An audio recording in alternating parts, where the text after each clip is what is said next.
प्रदेश police भर्ती परीक्षा का पेपर लीक हो गया है, लेकिन ये बात मानने से सरकार इनकार कर रही है।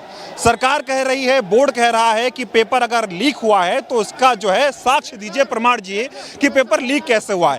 और अब इसी को लेकर लखनऊ के इको गार्डन में करीब 70 से 80 हजार छात्र जिन्होंने परीक्षा दी थी वो प्रदर्शन करने को मजबूर हो गए हैं। कुछ टीचर हैं हमारे साथ जो बताएंगे पेपर लीक कैसे हुआ है। सर, सबसे पहले तो नाम बता दीजिए अपना, और पेपर जो लीक हुआ है उसको लेकर बोर्ड जो है कह रहा है कि हमें साक्ष्य दीजिए, इसके बारे में क्या कहेंगे? मेरा नाम रवि सिंह है, संदेश कोचिंग प्रयागराज से। और मैं तो ये कहना चाहूँगा कि हम लोग जितने भी हमारे शिक्षक गण हैं, सभी लोग हम लोग एनालिसिस करा रहे थे पेपर का, 17 को भी 18 को भी, और हम लोग लगातार एनालिसिस कराते रहे। और ये बच्चों का 8 घंटा पहले, एग्ज़ाम होने से 8 घंटा पहले हम लोग के पास ये फ़ोन आने लगे, मैसेज आने लगे कि सर पेपर लीक हो गया है। हम लोग इसको र्यूमर बताते हुए इस बात का खंडन कर रहे थे, बल्कि सरकार का फेवर कर रहे थे कि इतनी टाइट सरकार है योगी जी की, इनकी शासन में कुछ हो नहीं सकता। लेकिन ये र्यूमर नहीं थे। जब हम लोग उस क्वेश्चनों को जब वहीं पर देखे एज इट इज़, तो ये लगा कि नहीं, ये र्यूमर नहीं है। अल्टीमेटली 18 तारीख को शाम होते होते बच्चों ने एनालिसिस देखना ही बंद कर दिया, क्योंकि वो आंसर और सलूशन उनके पास पहले से मौजूद था। और ये र्यूमर नहीं है, ये सच्चाई है कि पेपर तो लीक हुआ है। सरकार साक्ष्य मांग रही है। कई आप लोग या जो छात्र हैं, जब मैंने इनसे बात की, कह रहे टेलीग्राम पे वायरल हुआ, व्हाट्सएप पे वायरल हुआ। कैसे वायरल हुआ, क्या कुछ अगर आप कुछ दिखा पाएँ? अभी हमारे एक शिक्षक थे विवेक जी, अभी आपको साक्ष्य जो है दिखाए हैं। अभी कैमरे पर साक्ष्य को प्रस्तुत किया गया है, ठीक है। और अभी भी यहाँ पर एक शिक्षक, बताइए क्या लीक हुआ, कैसे?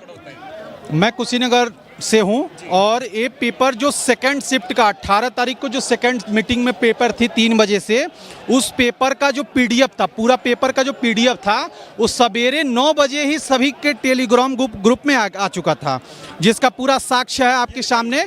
आपके सामने पे है किस तरह से पेपर लीक हुआ है, आप देख लीजिए।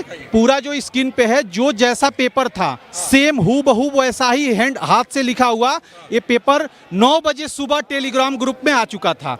और ये पेपर था शाम को 3 बजे, यानी कि जिस बच्चे के पास ये पेपर मिला होगा पूरा रट के, और 150 में 150 टिक लगा के आया होगा। इसीलिए हम लोग सरकार से यही विनती करेंगे कि इस परीक्षा को दोबारा कराए, इसको निरस्त करे, चारों शिफ्ट को निरस्त करे। क्योंकि अगर एक शिफ्ट में अगर 10 लाख बच्चे, क्योंकि भर्ती 60,244 का ही है, अगर एक शिफ्ट में 12 लाख बच्चे बैठे हैं, उस 12 लाख में से अगर 5 लाख का भी अगर इसके पास पीडीएफ चला गया होगा तो 5 लाख 150 क्वेश्चन किए होंगे। तो क्या सरकार ये दावा कर सकती है कि 150 को भर्ती कराएगी ज्वाइनिंग?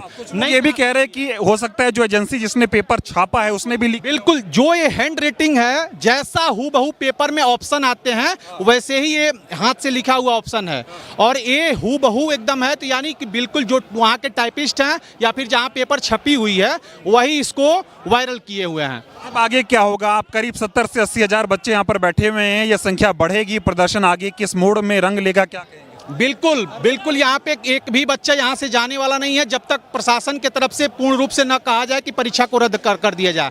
चाहे कुछ भी हो जाए, यहाँ से कोई हिलने वाला नहीं है। हिलेंगे नहीं? बिल्कुल भी होंगे, कुछ भी हो जाए यहाँ से कोई हिलने वाला नहीं है। ठीक है, तो देखिए तमाम अध्यापक क्या कह रहे हैं। हिंसा नहीं करेंगे, मर जाएंगे हम लोग, लेकिन हिंसा नहीं करेंगे। गांधीवादी तरीके से आंदोलन करेंगे और फिर से री एग्जाम करवा के रहेंगे। देखिए तमाम जो छात्र हैं, जो अध्यापक हैं, ये किस तरह से सबूतों के साथ बता रहे कैसे पेपर लीक हुआ है, और सरकार को साक्ष्य देने के लिए तैयार भी हैं। अब ये देखना होगा कि इसमें आगे कार्रवाई क्या होती है। लेकिन इनका ये कहना है कि अगर पेपर दोबारा नहीं करवाया गया तो ये ऐसे ही पड़े रहेंगे, यहीं बैठे रहेंगे, चाहे इनकी जान क्यों ना चली जाए।